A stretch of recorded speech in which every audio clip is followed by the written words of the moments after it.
Laryngoscope के types की बात की थी तो मैकिंटोश लेरिंगोस्कोप हो गया, दूसरा कौन सा मिलर लेरिंगोस्कोप हो गया, तीसरा कौन सा फाइबर ऑप्टिक लेरिंगोस्कोप हो गया, चौथा कौन सा बुलार्ड लेरिंगोस्कोप हो गया और पांचवा जो कि इमरजेंसी कंडीशंस में होता है वो हो गया आपका मकोय लेरिंगोस्कोप। हेलो फ्रेंड, कैसे आप सभी? उम्मीद करता हूँ कि अच्छे होंगे। तो दोस्तों आज की जो वीडियो हमारी रहेगी वो रहेगी इंटूबेशन ट्रॉली के ऊपर। इंटूबेशन ट्रॉली को हम कैसे प्रिपेयर करेंगे, इमरजेंसी कंडीशन में उसके हिसाब से हम कैसे अपने आप को रेडी रख सकते हैं कि इमरजेंसी पड़ गई आपके सामने और जो नॉर्मल इंटूबेशन है वो कन्वर्ट हो गया डिफिकल्ट इंटूबेशन में। तो उसके लिए आप कैसे अपनी प्रिपरेशन को आगे बढ़ाकर और प्रिपेयर करके रखेंगे, तो बेहद इंपॉर्टेंट रहेगी आज की वीडियो। इसमें हम सारी बातों को डिस्कस करेंगे और एक एक करके पॉइंट को क्लियर करते हुए चलेंगे। जैसे कि हमने लास्ट वीडियो बनाई थी जनरल एनेस्थेटिक एजेंट, जैसे उसमें सारी डाउट्स क्लियर किए थे, ऐसे इस वीडियो में भी सारे डाउट्स क्लियर करेंगे। इस वीडियो में हम कवर करेंगे इंटूबेशन ट्रॉली को आप कैसे प्रिपेयर करके चलेंगे, उसके अंदर क्या क्या इमरजेंसी कंडीशन के हिसाब से भी आपकी ट्रॉली पर क्या क्या सामान होना चाहिए, उन सब के बारे में डिस्कस करेंगे। और डिस्कस करेंगे कि अगर नॉर्मल इंटूबेशन डिफिकल्ट इंटूबेशन में कन्वर्ट हो जाता है तो आपकी प्रिपरेशन में कौन कौन से इक्विपमेंट, कौन कौन से इंस्ट्रूमेंट, क्या क्या आपकी प्रिपरेशन रहेगी, इन सब के बारे में डिटेल में बात करेंगे। और साथ में बात करेंगे दोस्तों जो आपके गवर्नमेंट एग्जाम में सवाल पूछे जाते हैं, जैसे कि मैं बात करूं एम्स का बात करूं, ESIC का बात करूं, या फिर सफदरजंग का बात करूं, या फिर और भी अभी KSSCI में भी निकली हुई है गवर्नमेंट वैकेंसी, तो उन सब में जो गवर्नमेंट के हिसाब से जो MCQ निकल के आते हैं तो उन्हीं के बारे में डिस्कस करते चलेंगे और बेहद इंपॉर्टेंट रहेगी दोस्तों ये वीडियो। चलो दोस्तों स्टार्ट करता हूँ, आपका ज्यादा समय नहीं लूंगा। चलिए दोस्तों देखिए, सबसे पहले मैं बात करता हूँ कि हमारा जो टाइटल रहेगा दोस्तों वो रहेगा इंटूबेशन ट्रॉली को ट्रॉली प्रिपरेशन कर देते हैं। इंटूबेशन ट्रॉली प्रिपरेशन कर देते हैं इसको हम, कि आप अपनी इंटूबेशन ट्रॉली को कैसे प्रिपेयर करके चलेंगे। दोस्तों ये हमारा टाइटल रहेगा और इसमें बात करेंगे एक एक करके कि जो जो आप इक्विपमेंट उसमें या जो भी कंज्यूमेबल आप रखेंगे उनके बारे में भी जानेंगे डिटेल से। तो दोस्तों इसको दो तरीके से आप याद कर सकते हो। आपको शॉर्ट ट्रिक में बताऊं, क्योंकि हमने पिछली वीडियो में एक शॉर्ट ट्रिक बताई थी जो काफी बेहद पसंद है आप लोगों को, आप लोगों ने कमेंट करके भी बताया हमें। तो आज भी इस वीडियो में भी हम कुछ शॉर्ट ट्रिक को लेकर चलेंगे। तो इसको इंटूबेशन ट्रॉली को अगर आपको पहले ही मॉर्निंग में ड्यूटी आप पहुंचे हैं और आपको बोल दिया गया है कि दोस्त आज का जो सर्जरी होने वाली है और वो होने वाली है जनरल एनेस्थीसिया में, तो उसके लिए आप अपनी इंटूबेशन ट्रॉली को कैसे प्रिपेयर करेंगे, तो उसके लिए मैंने एक शॉर्ट ट्रिक बनाई हुई है। एक मैंने बनाई थी एक्चुअली, और एक मैंने लास्ट एक प्रैक्टिकल वीडियो बनाई थी इंटूबेशन ट्रॉली पर, तो उसमें भी एक मेरे किसी साथी ने, जो हमारी यूट्यूब फैमिली है उसमें एक किसी साथी ने एक अपनी ट्रिक भी शेयर की थी। दोस्तों आज दोनों ट्रिक के बारे में बात करेंगे, वो शॉर्ट ट्रिक क्या है। तो आप उनको दो तरीके से याद कर सकते हो। इंटूबेशन ट्रॉली को प्रिपेयर करने के लिए दो तरीके से याद कर सकते हो। एक कर सकते हो साल्ट के नाम से और एक कर सकते हो मेल्स के नाम से।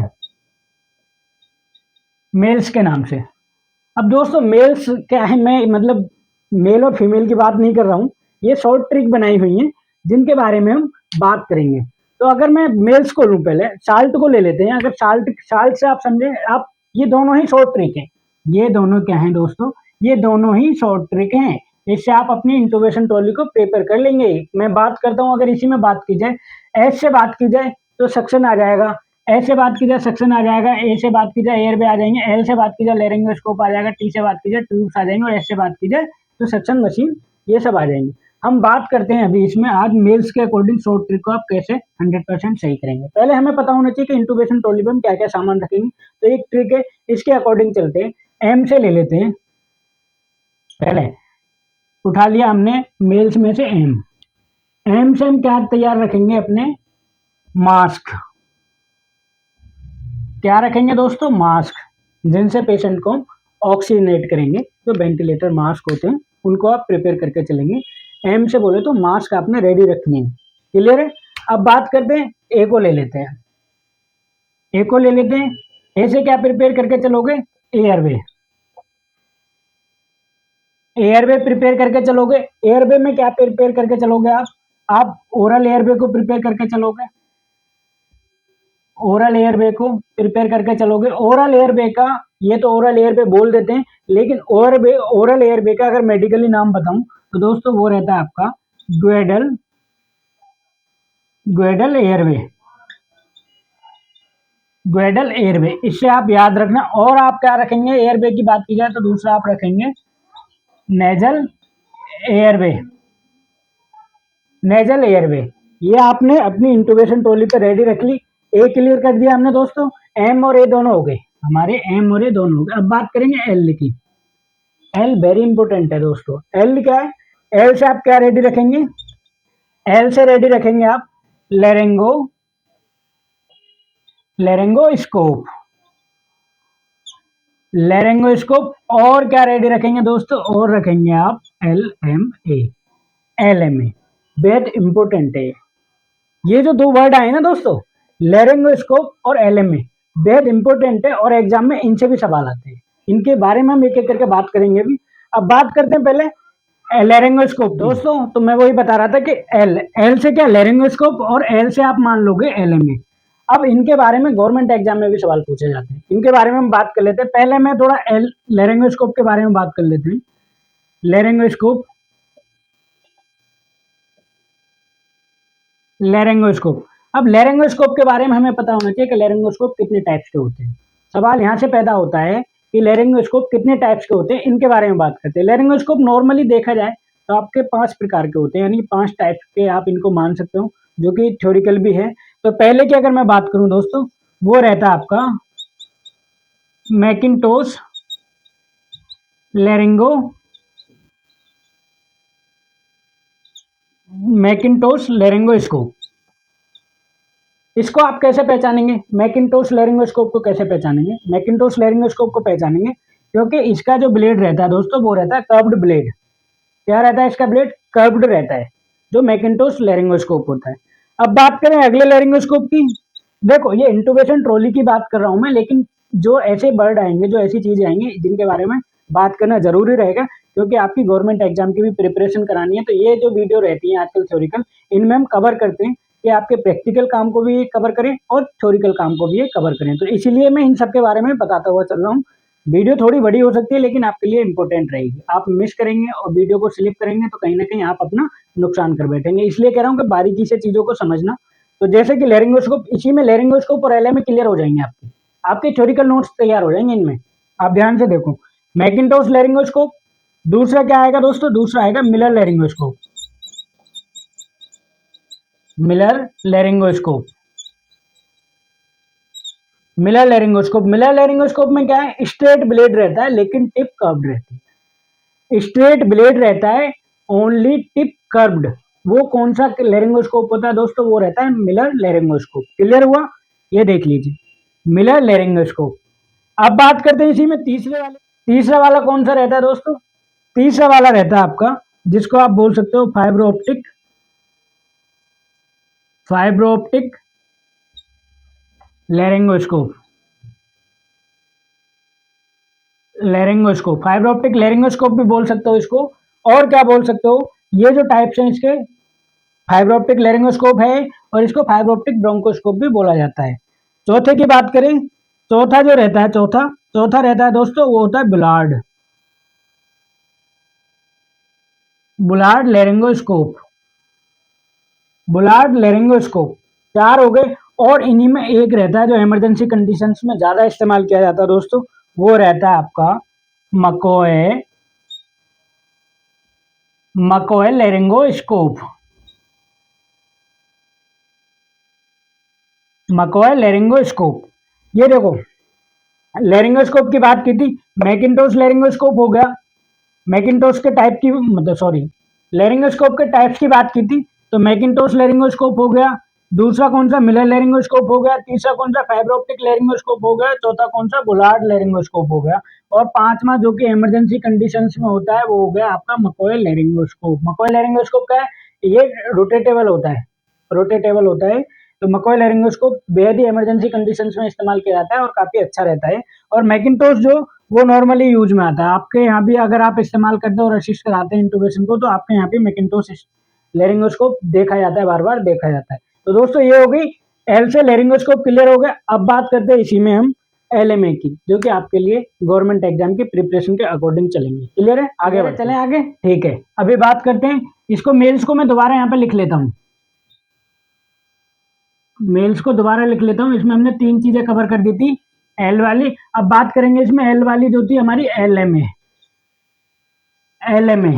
अब एलएमए क्या होती है, ये भी हमें पता होना चाहिए कि एलएमए होती क्या है। एलएमए की अगर फुल फॉर्म की मैं बात करूं तो दोस्तों एलएमए रहती है आपकी लैरिंगेल मास्क एयरवे। लैरिंगेल मास्क एयरवे इसकी फुल फॉर्म होती है एलएमए की। अगर एलएमए की फुल फॉर्म आ जाए तो आपने फुल फॉर्म करके आनी है लैरिंगेल मास्क एयरवे। ये एलएमए की फुल फॉर्म होगी।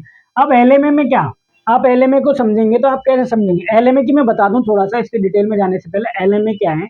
एलएमए दोस्तों रहती है, एक क्लासिक एलएमए रहती है, एक प्रोसील एलएमए रहती है और आईजेएलवी इसमें रहती है, और आई एल एम ए भी इसी में एलएमए में रहती है। अब एलएमए में से मैं बात करूं आपके एग्जाम के रिलेटेड एमसीक्यू की, जो कि अभी एम्स का भी हुआ था लास्ट ईयर जब हुआ था, मतलब लास्ट ईयर, हाँ एम्स का जब हुआ था, दिल्ली एम्स का, उसमें भी इसमें से सवाल पूछा गया था कि कौन से नंबर की एलएमए में कितनी एयर डाली जाती है। तो मैं उसको एक चार्ट के हिसाब से आपको समझाता हुआ चलता हूँ। एलएमए के पहले ले लेते हैं सीरियल नंबर इसके एलएमए के, दूसरे में ले लेते हैं वेट, और तीसरे में ले लेते हैं एयर वॉल्यूम। क्लियर है? अब बात करते हैं इसी में पहले नंबर पर कौन सी आती है, कितने पहले नंबर एलएमए के टाइप्स में, मतलब साइजेस में कौन कौन से में अवेलेबल होते हैं वो पता होना चाहिए। 1, 1.5, 2, 2.5, 3, 4, 5 नॉर्मली ये पाए जाते हैं, लेकिन 6 नंबर भी होती है जो इंडिया में बहुत कम यूज होती है, बाहर ज़्यादा रहती है। तो ये हो गए इसके सीरियल नंबर की, इतने साइजेस में आपके यहाँ अवेलेबल रहती है। अब बात की जाए इनके वेट के अकॉर्डिंग और इनसे कितनी एयर डालेंगे। अगर एक नंबर के एलएमए का इस्तेमाल किया जाता है दोस्तों, तो एक नंबर यानी कि अगर 5 kg का बच्चा है, यानी 0 to 5 kg है, तो उसमें आप एक नंबर के एलएमए का आप प्रिपेयर करके चलेंगे, और उसमें वॉल्यूम कितना डालेंगे, एयर वॉल्यूम, वो रहेगा दोस्तों 4 ml। क्लियर हुआ?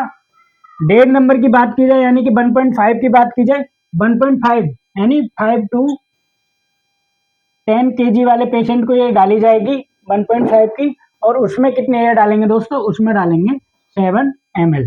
अभी मैं बात करूं इसी में 2 नंबर की, 2 नंबर कितना, 10 to 20 kg वाले पेशेंट को डाली जाएगी, और एयर वॉल्यूम कितना रहेगा दोस्तों, इसमें रहेगा 10 ml। क्लियर है? समझ आ रही है चीजें? क्योंकि गवर्नमेंट एग्जाम में इसी तरीके से आ जाती है, आपके सामने कोई सा भी नंबर दे देंगे और कहेंगे कि एयर वॉल्यूम कितना रखेंगे, उसमें इन्फ्लेट कितने एयर से करेंगे। तो इसलिए मैं इसकी सारणी के साथ साथ गवर्नमेंट एग्जाम की प्रिपरेशन हो जाएगी एग्जाम के हिसाब से, और आपके नोट्स भी बन जाएंगे थ्योरिकल भी। और आप इसके अकॉर्डिंग आप जब ये प्रैक्टिकल काम जब करेंगे, आप प्रैक्टिकल रूटीन में अगर आप इंटूबेशन असिस्ट करा रहे हैं और एलएमए वाला इंटूबेशन हुआ है, प्रोसील एलएमए डालेगी, तो उस टाइम इन्फ्लेट असिस्टेंट करते हैं। अब इन्फ्लेट करोगे, आपको पता ही नहीं कि आपके सामने 2 नंबर की एलएमए डालेगी, उसमें कितनी एयर जाती है, आप ऐसे डालने लगोगे, आइडिया से नहीं चलता है, तो कैलकुलेशन होती है कुछ, उसके अकॉर्डिंग चलता है, और एलएमए के ऊपर भी लिखा होता है, ये भी आप ध्यान देना कभी।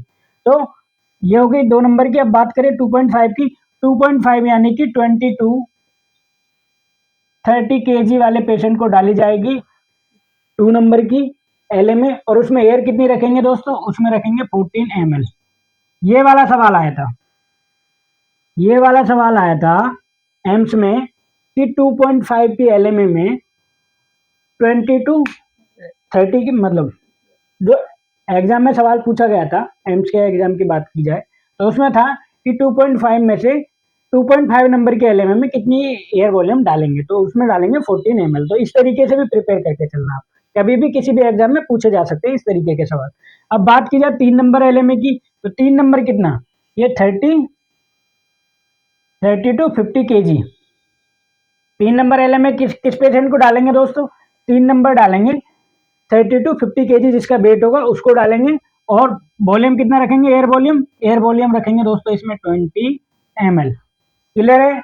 अब बात करें इसी में 4 नंबर की, 4 नंबर की जो एलएम है वो कितने कितने वेट के पेशेंट को डालेंगे दोस्तों, वो डालेंगे 50 to 70 kg वाले मरीज को, यानी 50 से 70 किलोग्राम जिसका वजन होगा, उस मरीज को 4 नंबर की एलएम में डाली जाएगी। तो उसमें एयर कितनी डालेंगे दोस्तों, उसमें डालेंगे हम 30 ml। 30 ml। क्लियर है? कितनी डालेंगे, 30 ml डालेंगे 4 नंबर की एलएमए में। अब बात की जाए यहीं पे 5 नंबर की एलएमए, और अब बात की जाए यहीं पे 5 नंबर के एलएमए की, तो 5 नंबर की एलएमए जो डाली जाएगी पेशेंट को, उसका वेट होगा 70 to 100 kg। 70 to 100 kg उसका वेट रहेगा और उसमें कितनी एयर डालेंगे दोस्तों, उसमें डालेंगे 40 ml। ये जो सारणी है आप देख लो सही से, ये जो सारणी है ये आपके गवर्नमेंट एग्जाम की प्रिपरेशन के हिसाब से, अगर एलएमए से रिलेटेड कोई सवाल आएगा तो वो इन्हीं में से सवाल आ सकता है। कितने, या तो वेट के रिगार्डिंग पूछ लिया जाएगा आपको या फिर एयर वॉल्यूम के हिसाब से पूछ लिया जाएगा। तो इस तरीके से एलएमए को क्लियर करके चलना दोस्तों। क्लियर हो गया।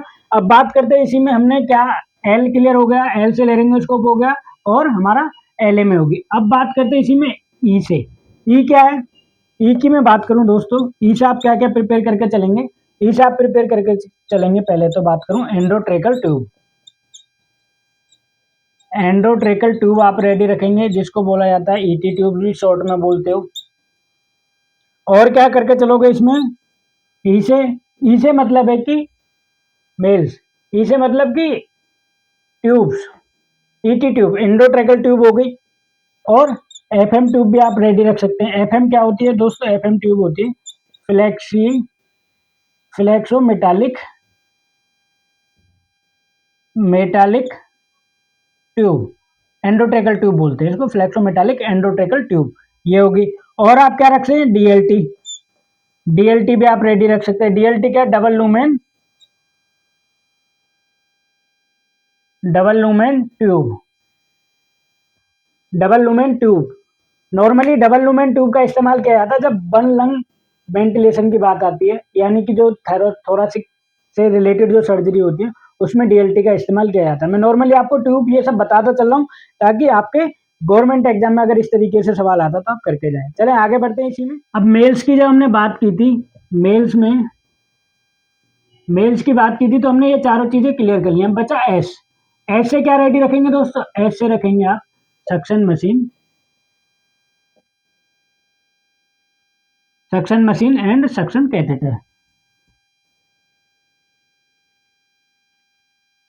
सक्शन कैथेटर ये आपने रेडी रखना है। सक्शन मशीन मतलब चेक कर लेंगे आपने वर्किंग है या नहीं है, और सक्शन कैथेटर भी आपकी इंटूबेशन ट्रॉली पे रेडी होनी चाहिए। ये तो हो गई एक शॉर्ट ट्रिक जो मेल्स के अकॉर्डिंग आपने समझी।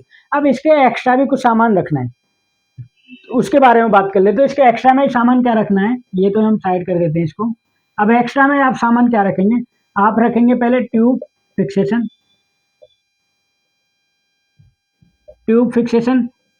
कई जगह डायनाप्लास्ट का काट लेते हो, कई जगह कंज्यूमेबल में आता है कि पूरा पैक्ड आता है, उसको खोलो उसको लपेट दो, यानी कि ट्यूब फिक्स करने के लिए जो होता है ईटी ट्यूब जो फिक्स करते हैं उसमें ट्यूब फिक्सेशन में रख सकते हैं आप, डायनाप्लास्ट से काट कर रख सकते हैं। और क्या रखेंगे दोस्तों, बैंडेज भी साथ में रखेंगे। बैंडेज भी रखेंगे। बैंडेज क्यों रखेंगे, क्योंकि देखो कुछ पेशेंट सेविंग वाले होते हैं जो सेविंग नहीं कटवाते हैं, सर्जरी के लिए आते हैं तो सेविंग पे डायनाप्लास्ट नहीं चिपकती है, तो इसलिए बैंडेज का इस्तेमाल करोगे आप, तो बैंडेज भी आपकी ट्रॉली पे रेडी होनी चाहिए। क्लियर हुआ। और बात करते हैं इसी में और क्या रखोगे आप, सर्जिकल ग्लव्स रेडी रखोगे, सर्जिकल ग्लव्स या फिर डिस्पोजेबल ग्लव्स, जो रीयूजेबल वाले ग्लव्स होते हैं उनको भी आप रख सकते हो, डिस्पोजेबल ग्लव्स। क्लियर है। और बात करते हैं इसमें और क्या रखेंगे आप रेडी, इसमें आप रखेंगे मैगिल फोर्सेप, बहुत इंपॉर्टेंट इंस्ट्रूमेंट है मैगिल फोर्सेप। इसका इस्तेमाल बहुत ही इमरजेंसी भी कह सकते हो और इस्तेमाल होता है, नॉर्मली इसको लोग भूल जाते हैं कई बार मैगिल फोर्सेप को। तो मैगिल फोर्सेप रखना बहुत जरूरी है। क्यों रखना जरूरी है, कई बार क्या होता है कि इंटूबेशन चल रहा है, इंटूबेशन के दौरान हो सकता है कि मरीज ने अपनी पूरी इंफॉर्मेशन सही नहीं बताई हो, उसका कोई टीथ हिल रहा हो, क्योंकि पहले ही जब पीएसी होती है तो पीएसी में मरीज से पहले उसकी डिटेल ले ली जाती है कि भाई आपका कोई दांत तो नहीं हिल रहा है। तो अगर उसने नहीं गलत इन्फॉर्मेशन दी है तो कई बार लैरिंगोस्कोपी में बाई चांस टीथ टूट के नीचे अगर मुंह के अंदर गिर जाता है तो मैगिल फोर्सेप आपके पास होगा, तो मैगिल फोर्सेप से एनेस्थीसियोलॉजिस्ट पकड़ के उसको टीथ को बाहर निकाल देंगे। बोला जाए कि अगर फॉरेन पार्ट्स अगर कुछ मुंह के अंदर पड़ा हुआ है तो उसको भी हम मैगिल फोर्सेप के द्वारा निकाल सकते हैं। और दूसरी इसकी कहाँ आवश्यकता पड़ेगी, नेजल इंटूबेशन में। अगर किसी भी मरीज का नेजल इंटूबेशन हो रहा होगा, नेजल मतलब एक ओरल इंटूबेशन होता है, एक नेजल इंटूबेशन। नेजल इंटूबेशन अगर हो रहा होगा यानी कि नाक के द्वारा एंडोट्रेकल ट्यूब अगर डाली जा रही है किसी भी मरीज को, तो उस दौरान मैगिल फोर्सेप का रोल आता है कि मैगिल फोर्सेप से ट्यूब को गाइड करते हैं आगे की तरफ, उसको ट्रेकिया की तरफ फॉरवर्ड करते हैं। ये हो गया मैगिल फोर्सेप के काम। दो काम समझ में आ गए। तीसरा काम क्या होता है कि अगर पेशेंट का नेजल इंटूबेशन है, यानी कि कुछ एक सर्जरी होती है लाइक दैट, मैं एग्जांपल बताऊं तो यूरोथ्रोप्लास्टी में बीएमजी करते हैं, बीएमजी के बकल मुकोजल ग्राफ्ट लेते हैं। तो उसमें क्या होता है कि माउथ के अंदर पैक डालना होता है। कई सर्जरीज ऐसी होंगी कि माउथ के अंदर कुछ पैक डालना होता है, बैंडेज का रोल करके बना के उसको पैक को डालते हैं, तो वो भी मैगल फोर्सेप की हेल्प लेके ही उसको अंदर डाला जाता है। तो मैगल फोर्सेप के काम समझ आ गए। और क्या रखोगे आप अपनी इंटूबेशन ट्रॉली पे दोस्तों? और रखोगे आप अपनी lignocaine lignocaine jelly lignocaine jelly ये रखोगे आप रेडी करके। और क्या रखोगे इमरजेंसी कंडीशन के लिए, यानी डिफिकल्ट कंडीशन अगर बनती है तो उसके लिए आप क्या रखेंगे? स्टिलेट और बूजी बूजी ये भी रखेंगे रेडी। और क्या रखेंगे दोस्तों आप अपनी इंटूबेशन ट्रॉली पे रेडी करके? और रखोगे आप अपनी इंटूबेशन ट्रॉली पे रेडी करके राइस ट्यूब। ये एक नॉर्मल प्रोटोकॉल है। इस प्रोटोकॉल के अकॉर्डिंग आपने सामान अपनी इंटूबेशन ट्रॉली पे रेडी रखना है। ये होगा नॉर्मल और रूटीन प्रोटोकॉल।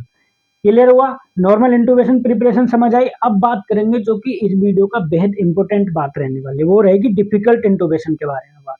ये तो नॉर्मल की बात होगी कि नॉर्मल रूटीन में आपने इस तरीके से प्रिपेयर करके चलना, लेकिन अगर डिफिकल्ट इंटूबेशन की बात आएगी तो आप कैसे अपनी प्रिपरेशन को करके चलेंगे। दोस्तों बात करेंगे इसी वीडियो में डिफिकल्ट इंटूबेशन की। चलो चलते हैं आगे। समझ में आ गई इंटूबेशन ट्रॉली पे आप क्या क्या प्रिपेयर करके रखेंगे, वो सारा चीजें आपने लिख ली होंगी, नोट्स बना लिए होंगे। अब बात करते हैं इसी में नॉर्मल के आगे बढ़ते हैं थोड़ा सा, और बात करते हैं डिफिकल्ट इंटूबेशन की। डिफिकल्ट इंटूबेशन की डिफिकल्ट इंटूबेशन की बात करते हैं। अब डिफिकल्ट इंटूबेशन कैसे हो सकता है? डिफिकल्ट इंटूबेशन दो कंडीशन में हो सकता है। पहली कंडीशन क्या है? पहला देखो, पहले क्या है मतलब कि एक होता है एंटीसिपेटेड और एक होता है अनएंटीसिपेटेड। डिफिकल्ट इंटूबेशन को आप दो तरीके से समझ सकते हो। एक होता है एंटीसिपेटेड और दूसरा होता है अनएंटीसिपेटेड।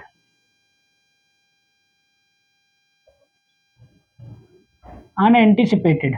अब एंटीसिपेटेड की बात की जाए दोस्तों, तो एंटीसिपेटेड क्या है? एंटीसिपेटेड मतलब कि पहले ही पीएससी के दौरान जब पेशेंट आया पीएससी कराने के लिए, तो उस समय एनेस्थीसियोलॉजिस्ट ने डिसाइड कर लिया कि हाँ भाई इसका जो विजन है अंदर का, जो उन्होंने विजुअल किया कि जो मल्लम पट्टी क्लासिफिकेशन होता है वो किया उन्होंने, उनको लगा कि हाँ भाई ये डिफिकल्ट इंटूबेशन होने वाला है। तो उस कंडीशन में क्या है कि उसके लिए प्लान्ड हो गया पहले कि ये एंटीसिपेटेड है, तो आपने वही वही चीजें प्रिपेयर करके रख ली। तो अगर एंटीसिपेटेड डिफिकल्ट इंटूबेशन की बात की जाए तो उसको कैसे किया जाएगा दोस्तों? उसको किया जाएगा अवैक पेशेंट में आप करेंगे। अवैक पेशेंट में किया जाएगा वो। क्लियर है? अवैक पेशेंट में किया जाएगा। और क्या होगा उसके साथ में? आप फाइब्रो ऑप्टिक ब्रोंकोस्कोप द्वारा किया जाएगा। फाइब्रो ऑप्टिक ब्रोंकोस्कोप के द्वारा किया जाएगा। अब एक पेशेंट होगा, और कैसे करेंगे उसको? क्योंकि अंदर जाएंगे तो उसको पेशेंट नॉर्मली कोई लेगा नहीं मुंह के अंदर ब्रोंकोस्कोप को, तो उसके लिए क्या होगा? टॉपिकल एनेस्थीसिया दी जाएगी।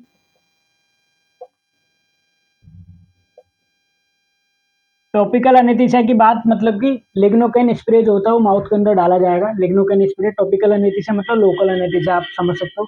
तो लिग्नोकेन स्प्रे अंदर मुंह के अंदर डाला जाएगा। और क्या डाला जाए, और क्या रखेंगे वो दोस्तों? और आप नर्व ब्लॉक भी इस कंडीशन में कर सकते हैं। तो ये तो हो गई आपकी एंटीसिपेटेड की कि हाँ भाई ये पहले प्लान था, तो इस तरीके से अवेक पेशेंट में भी इसको किया जा सकता है। लेकिन जो मोस्ट इंपोर्टेंट दोस्तों बात रहती है वो रहती है अगर नॉर्मल इंटूबेशन डिफिकल्ट इंटूबेशन हो गया, नॉर्मल इंटूबेशन डिफिकल्ट इंटूबेशन होगा तो क्या होगा? उसके बारे में वो बहुत ही इंपॉर्टेंट बात है, क्योंकि आप एज ए असिस्टेंट की बात करें और मैं बात करूँ कोई चाहे नर्सिंग ऑफिसर है, चाहे आईसीयू में काम कर रहा है कोई भी स्टाफ, या फिर ऑपरेशन थिएटर में काम कर रहा है, और इंटूबेशन की जहाँ पर बात आएगी तो हमेशा माइंड में एक प्लस माइनस पॉइंट ये रहता है कि कहीं ये डिफिकल्ट इंटूबेशन ना हो जाए।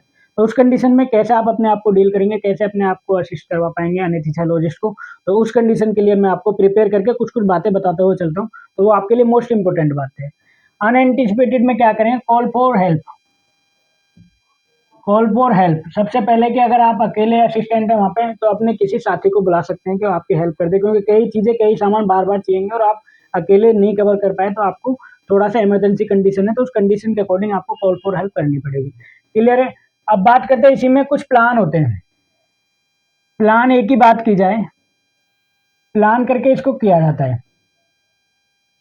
प्लान ए में क्या है कि पेशेंट का इंटूबेशन नहीं हुआ है, अनएंटिसिपेटेड क्या है कि इंटूबेशन हुआ ही नहीं पहले अटेम्प्ट में, इंटूबेशन नहीं हुआ है पहले अटेम्प्ट में, तो क्या क्या क्लियर हो गया कि उसका इंटूबेशन हुआ ही नहीं है पहले अटेम्प्ट में, तो डिफिकल्ट इंटूबेशन होगा, ये क्लियर होगा। तो क्या आपने कॉल फॉर हेल्प कर दी और उसके बाद प्लान ए स्टार्ट होता है। प्लान ए स्टार्ट क्लियर हो गया, प्लान ए आपका काम करने शुरू किया। तो प्लान ए में क्या करेंगे, रीट्राई करेंगे, रीट्राई इंटूबेशन,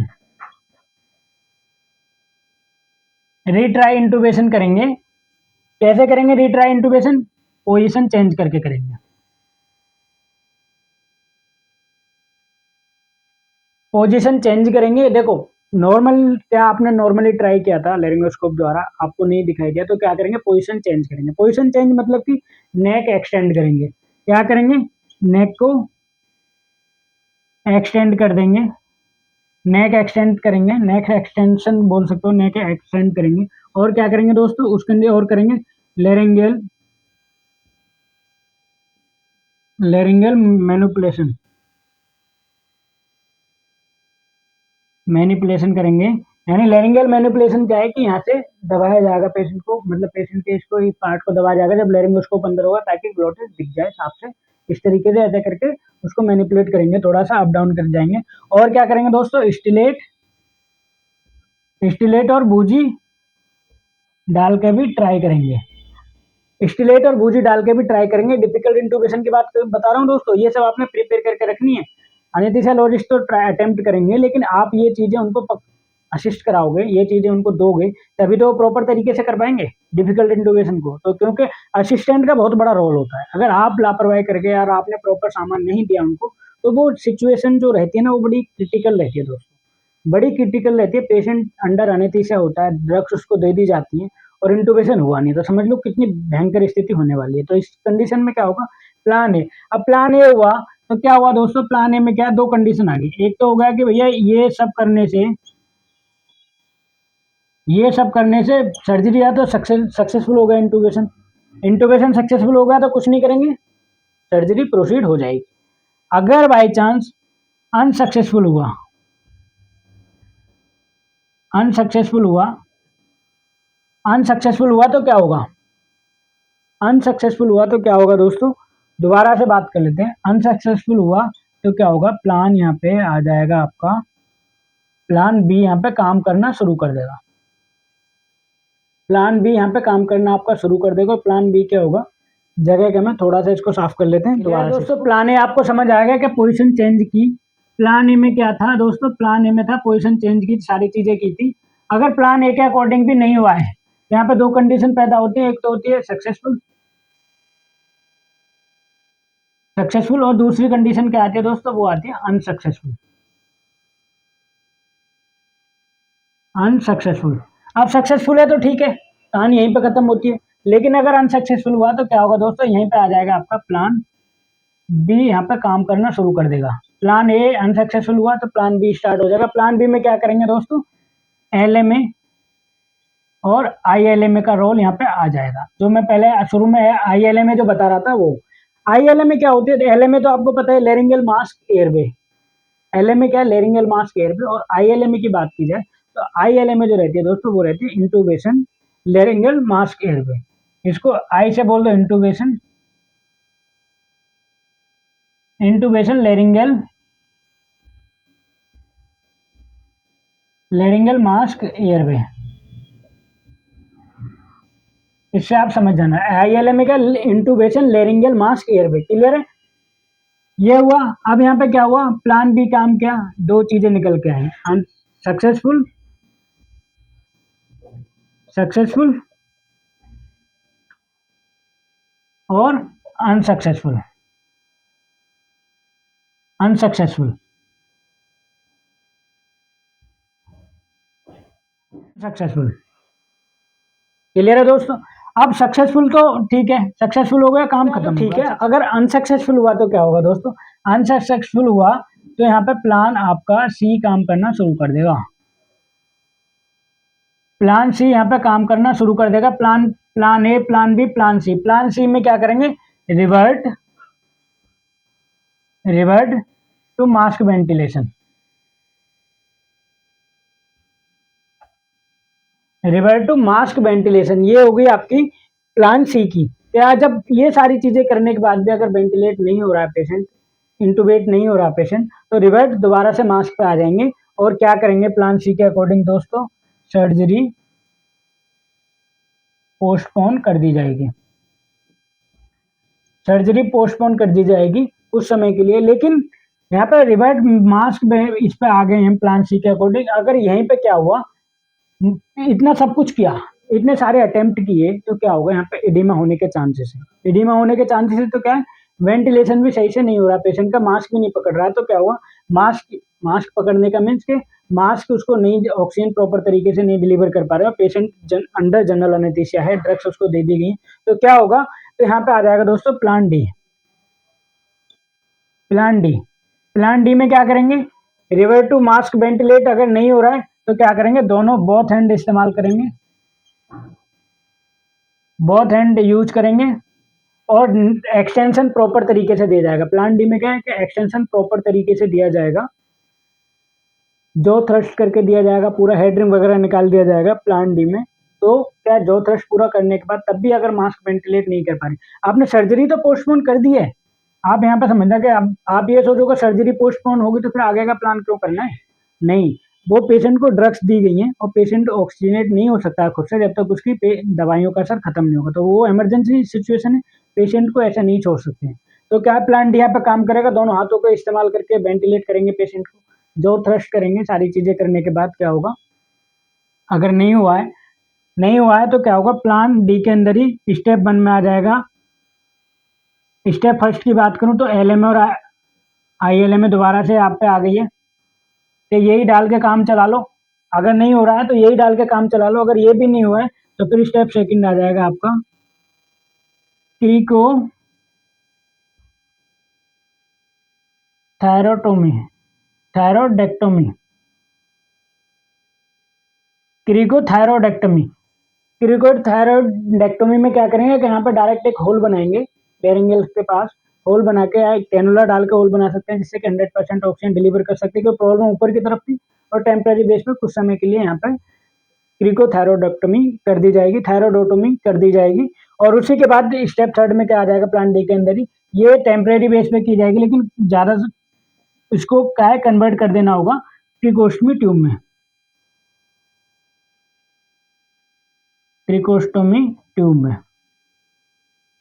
ट्रिकोस्टोमी ट्यूब में इसको कन्वर्ट कर दिया जाएगा। तो समझे कंडीशन, आप समझे कंडीशन कैसे थी कि अगर अनएंटिसिपेटेड डिफिकल्ट इंटूबेशन था तो प्लान ए काम किया, प्लान बी काम किया, प्लान सी काम किया और प्लान डी काम किया, और बाद में ट्रिकोस्टमी करके पेशेंट को प्लान डी के अंदर अगर सक्सेसफुल नहीं रहे हैं तो सर्जरी पोस्टपोन करने के बाद ट्रिकोस्टमी डालकर पेशेंट को वेंटिलेट करना पड़ रहा है। तो ये रही थी बात डिफिकल्ट इंटूबेशन की। तो दोस्तों ये इसमें क्या था कि दोनों पार्ट को हमने कवर करने की कोशिश की थी। अगर वीडियो आपको अच्छी लगी है, पसंद आए, तो वीडियो को ज़्यादा से ज़्यादा शेयर करें। अगर आपको ये वीडियो अच्छी लगी है तो दोस्तों वीडियो को ज़्यादा से ज़्यादा शेयर करें, एंड अगर आप मेरे चैनल पर नए हैं तो चैनल को प्लीज़ सब्सक्राइब करें, and thank you so much for watching this video.